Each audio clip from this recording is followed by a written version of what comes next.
I'm marking every sentence, and we are here saying that that is normal. Why don't you take your note when he's done? Then you can present your version of the truth. His law teacher started marking his sentences long ago. So I'm not the first person to mark his sentences. His law lecturers marked his sentences for years. Anytime it appears to me, I'll conclude. Because you are pushing me to conclude, I'll conclude. But interestingly, the majority leader catches your eye every time. It is surprising that he always catches your eye. When we also draw your attention, let us also catch your eye. We also have something to say. Parliament is not just about the majority leader.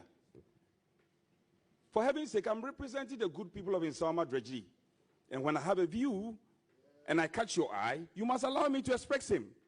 I want to tell the majority leader, anytime he obstructs the minority leader, we will also obstruct him. No? Let him make his point. If it is the case that your strategy is that you are going to obstruct him, we will also obstruct you. And you won't make your point. But the begging question is, to what end? Are we going to conclude this vetting? What are we telling Ghanaians as representatives of the people? Speaker, I think you should rule on this matter. The majority leader should put down his points. Honorable, can I finish? For heaven's sake, can I finish? The respected majority leader I saw him taking copious notes. He should write down his points. And regardless of the fact that he's a majority, he's a member of parliament like anybody else. Let him write down his points. When the minority leader is done, then he can come in. Then we can make progress. This whole strategy of any sentence. I would have been asking questions, but sometimes when I ask questions, they take it that I'm being sarcastic. Don't pray and I will tell in Kano. Say you two abama mama yargano. Sani tu abansuma ubia what ye bia. Obia no chen obi wa. Na obia na du so bisa question no hwesi wo. Ya sounds na so ya. Wo bisa question bia na peso ye bibu a ye so be hwesim. Ye be hwie no. Ubo sa di na ye no emfa so bia maso ukuru imu. We are majority leader. O da dom kese na nche so ye ni person obia o. Enche se wo so se no obia wo kuro we mu. Sarakatema. Ejana no odin. Owura no dompre na kasa no. Sarakatema mama mi eka. Ejana no odin. Enya asem keto akra. Marie kiposutana. Charlie, onyame se obeye mekase. Enonte ya mami suruwai. Osobeto me pono wa matamfu animo. Enonte ya mami suruwai. Matamfu nada ni jate bum bum. Nesome nyame ya wati ase wai. Enti owura no dompre ena na tutu jade ama majority leader no. Sema ama yarga. Obar mo plane esemo mprema ofanyoma kimisa question. O yana so bebisa question mbe huresim. Hwe ye bebisa. Na me pacho omu wiye no. Owura afanyoma kwa minority leader eka say. O he the way a obisa question na so person ka bibia na ma yarga ehuresim no. Otum say planting and this upon planet from babe.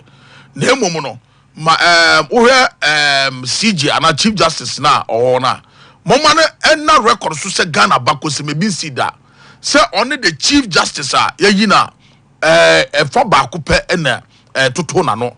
Ana say ono pe ena yayi na NDC for etoto na no. What you say? A bear record. A chilma babe hu. No mabe hu say. Kwaya owura John Dramani mama fa so you toko no free ho. No de papa we ba no. Na yensim hu. E ya de bia ababia enim. Ento no minority leader fe no owura afenwoma ake no. Wo so wasore. Enti sore na wo sore no. Minority dom kuma ni nyina eni na chi no mumpie because ne ekoso no yensim hu emfa kwam. Me patro wo say o de ni die kase pa ene de mo bia wa titru ene papa oto a dachi opeso be chief justice ana say gene to mo be chief justice aye bafo boni but omo questions bebre omo nsem bebre so mi sa papa yi ene ma bebre ntwa ye ane yi na free ho ene de papa yi e de aba ye chief justice enti se mo mpene me yemisa na questions na be he on person ne be si adano no e be si biem enti eno ane so ma sore ekọ enya de on beba hobiem moma yenko na yenkoti na abrofo bi ma hu se nkofo bi twotworo brofo bi ni ayi. There is a big difference between boycott and walkout. What I say nipa no so boycott e je se onsi ho kura ana walkout no de waba no work it out what you say and to Joy FM for mo hwe na mo nya sa correction no me ko for say yeah tia yeah ntibrofo ba aka brofo na wutia ye be kire wo say dabi wo say ayi ye onkofo bebre ho wo wi asesa ono brofo no nka bitama ekosku so kana wuti pe no abe correct sarakate mama mi eka eni die eni ahobrase mu a me pam chewo mama yanko ne yanko ti wura afenyo makama minority leader emra na ode dom kuma ne nyina dina chia na omo pie ne yankomra. We have extended to you every courtesy. We've heard all those unpalatable words. We've heard the abuse. So please, for posterity's sake, listen to us. We don't need to vet a nominee before we vote against the nominee. We have preliminary issues well grounded in law. You may disagree with us. And we say that on the basis of that, we cannot be part of a process that would give rights to another and deny another of her bona fide as enshrined in the Constitution. Chairman, that said, we would yield to you to proceed whilst we exit this committee room with our views well documented for the records, and on the floor we shall proceed with the debate, further stating our position and take a vote against the nominee as required by the rules of the plenary. Thank you very much indeed. Yeah. Sarakate mama mi eka jana no den okay yanko Lady Diana ho na meba and starting free Lady Diana ho na asem na no den na Sarakate ma ti mere akra ho na mom yanko Owura Collins adoma ko mensa wansa na Lady Diana ho na teacher ni a anye teacher ni football coach na wafa akola no to no nso ye beba ho why eno nso ye beba ho na yanko no na yewia na yakobo no hene ho yes mom yanko no yewia ebekọ bono hene ho me pacho eni die ni ahobrase mu a yes wiase no to bia mtimi ho asem bi na maye mre kra asem na no odin o Honorable Collins Adumako Mensa, yes, Efija Kwabre MP. Papa no I kasa no de nibre kasa. Osi etikro wemu ana mo beka kire say. Na nado dan kwakufo do 3 more den.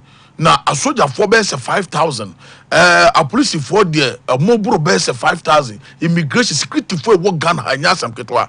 Enso nado dan kwakufo do adwempa woni tirim na enye se MPP for na galamse no na adwen so be ko galamse ya na do dan kwa akofo obetuma ko galamse ni pa obetimi akko galamse ba na adwembo ne wo papa ne tirim ana o se bro na do dan kwa akofo do oye ne obetimi bia ana papa ekotena abontere papa ekotena abontere mo ba ya afede mo ba ya mo sha hemfofo ene enko fight galamse sa nkwase akeka na munyai ni ahemfofo ne betima ne se bi ohene bi hya na se na sa ohene no oye galamse ya ebi obetimi aiden ayi na di anaso obeyi na kunwa afire na so me kwa na se obetu na de so but apart from that no galamse for mo kutetuo ni asekan matwome na wo enti sa dia na mo fa etuo ni asekan na eja ne mfamre ayi ahemfofo no mo kokko galamse na mo opposition mo kasa bahat mo wini power mo baya afedi ahemfofo na kokko galamse mo mama dwene mu na ho nkoti Honorable Collins Adoma Komensa.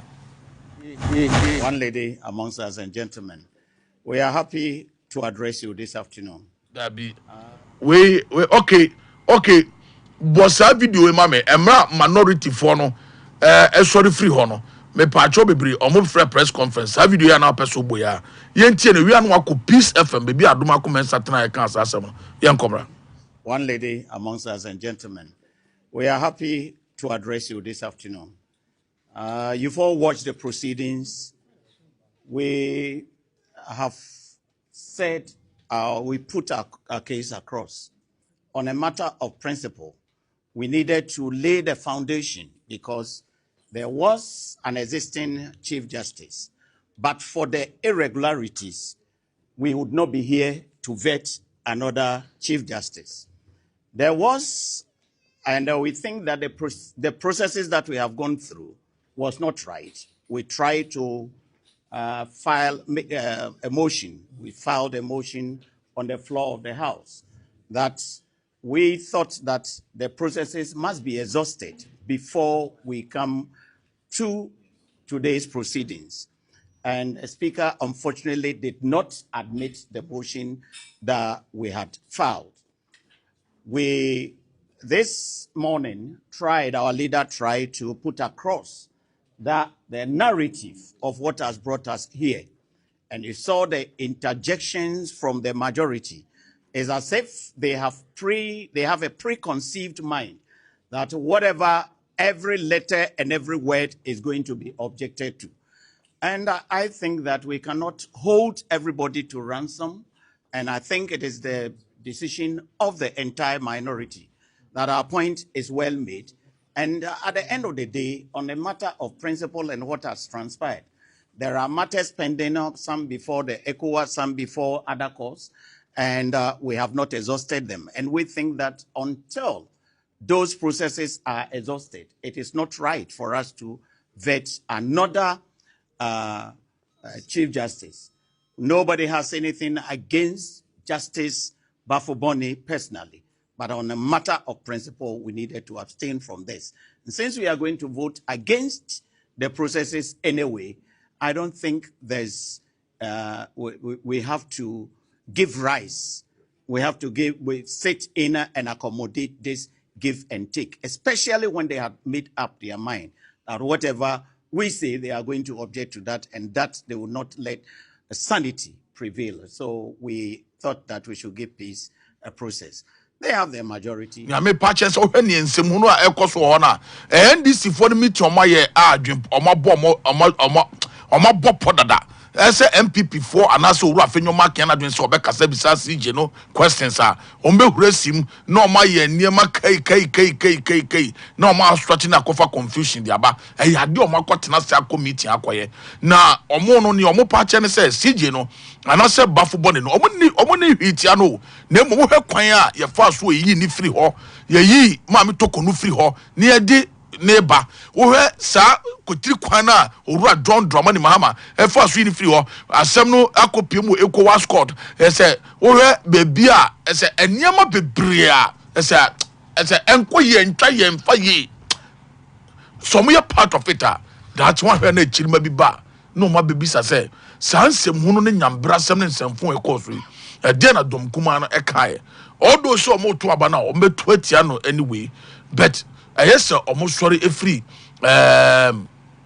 appointment committee, Nasa, because NDC for my bomo trimu podada. And you meet your mako, or my margin, so mum penny, and MPP for him, Missa questions. Some MPP for your margin, so maybe some questions are. Ombe resim, na he. Almost so mum penny, sir, no mum pese, and maybe you be chin, Kunyane, Danin Tokwa, KK intino, and noa, and no sorry air day, a dear free mono, and Tenya Sabi mo be BTS general. Now so quiet fast with him, I'm in free war, now some na copy more court, now o mampina bune near guso, na chinchine trying, or didn't pafo for Robano, and no mufisa I don't know, and try and unti and a more my day, or my sorry frasiano, because NDC for no more mutremu podada, and Yama be brain is and Phoebe in their coso, and try Sarakatema, me pacho, a jana no thing. Na 8:49 a.m. 8:49 a.m. Manyana ntese se kokuma no yere ne peso saba. Ni ankofo ka no no. Me verify why yes mo odi bibia send ya na mo ma verify. Yeah, mo ma verify because Adebu ane movie no wa pepero ho akoka ho na later no nkofo akora ka say onim ni awoka nse enyefe enti Adebu ha mo ma verify answer enti yenkoti owura adomako mensa emra no ka galamsi asem e kire se Owura John Dramani Mama and someone only NDC for Kano Krum Nanya Sam Ketwa.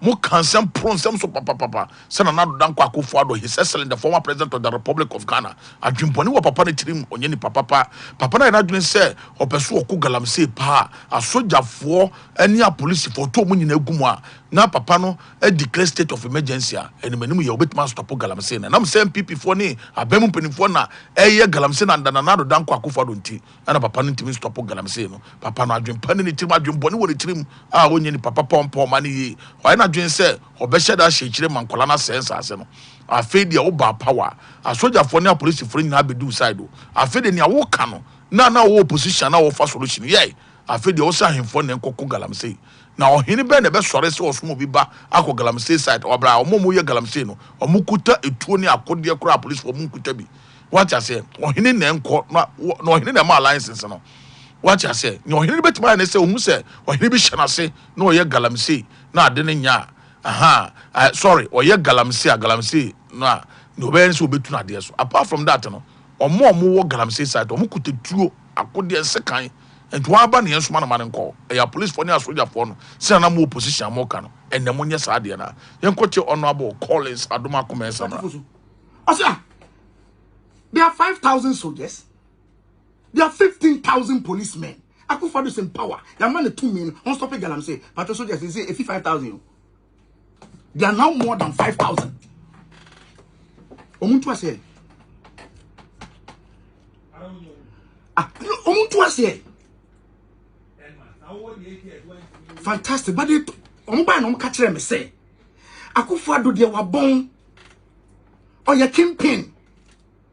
What ye catch say Akufo-Addo fear chi e wo chebi ye tu galamsey me pa yakata so me yakata so ana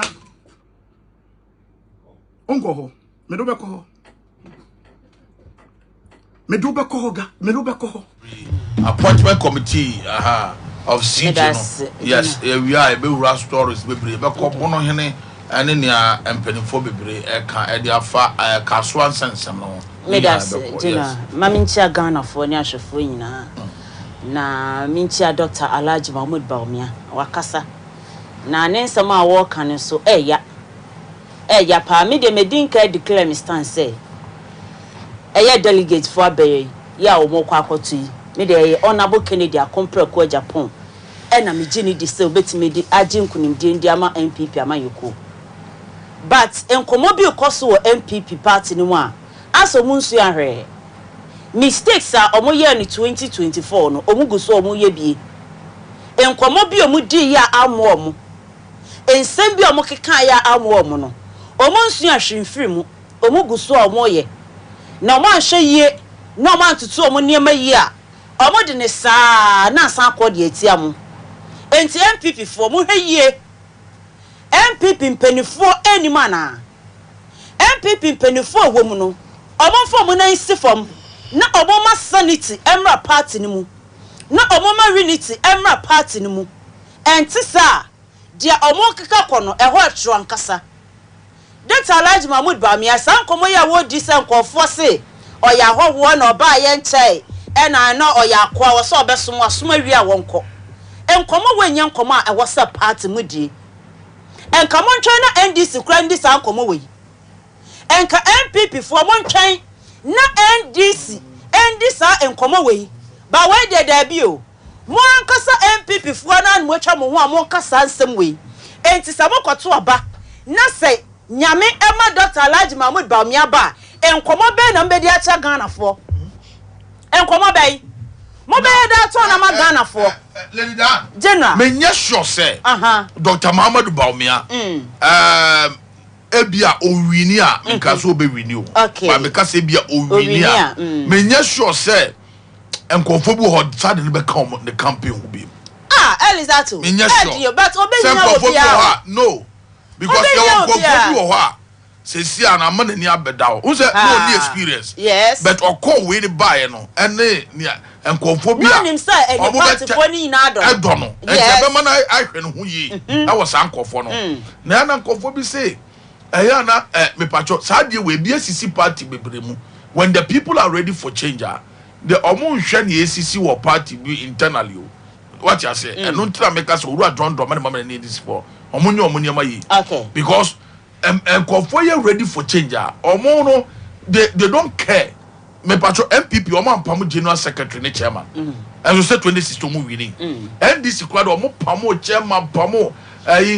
mami ano wa dentia ne dindindin and for mo pamo mo free NDC mo na nya asem ketwa and so still Professor Amos winning what you say sana in 2020 banyina okuje koku ayi do mu nyina sore etia president mama but still he won and you know and oh yeah mo niam ye hu message amon beto ama Ghana for Katema and then esi na mutimi baaye no and then they toss to inkabom ya de ehia pa seriously but se nipa no oka ho na ebia wachi no or se wachi a I don't think so obeka campaign wire the papa and to the older to asuna kan wase I mean champion kisa and na wo kan ye no kra me de their MPP for ye na ye metan pa eye metan pa personal attack na doso personal attack na doso so wo message so when so de hu so vision former eye delegate na delegate ho worldliness na obonkon to abane fama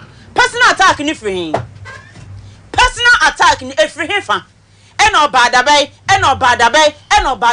wa wotina MPP party mu dadada no de no waye wona wotina MPP party mu dadada no e dia pa no waye e dia sam ye bodi de ka se Dr. Alhaji Mahmoud Bawumia e badabay a watimi aba be vice president ena ne vice president na obeye no so wa ba be bi yesi be ma be bi wanye ni nyina enti wa ba be bi aba betuto ne niema mama tinya tena bem 8 good years mama kwa kwatira position enti wona wudin komo no badaben wan kasade en waye enti MPP for mo hihya niema ye na komo bi wo ho amonyi free manum tribalism eno ye mamprosini eno ya chimni eno ya santini eno ye fantini ye fa no wini power ye fa eno wini power enti mo ade na mo ye mo nsu ahwemfiri mo sisi MPP akwakwa ye se kwaye ena ndua na ewom no gina kira ohuni tum se ndua ni nyina abom ba obanya na abom se bia go bebiesie ebi na mo ye se dia 2024 mo lusu poto no eno na mo guso sa paf na mo guso amoye enti mo haye pa why internal election why general election o why internal election yes mo wini a obia behia ne yanko Senator Alhaji Mahmoud Bawumia wini a obehia eye Kennedy obehia eye yakane sai brand champon obehia honorable Educhum obehia obia supporters obehia ana so honorable Kennedy akompra kwa Japan so wini a ono so bewini ebehia eye Dr. Alhaji Mahmoud Bawumia obehia obia ansa na obia timi aye campaign no ema nkunimde timi aba ma MPP4 etmunja de amo cheche no na munja mo nkoma na modie no na baby agan ye dro no ye meburu na ye wa akire ne ye sua de ankasa ya adwemu ada ho enti so montimi nkam ho mop ema internal election MPP nimpa na modi na ba begina so wo bedi Ghana nim no wabon wantimi afa dollar nko baby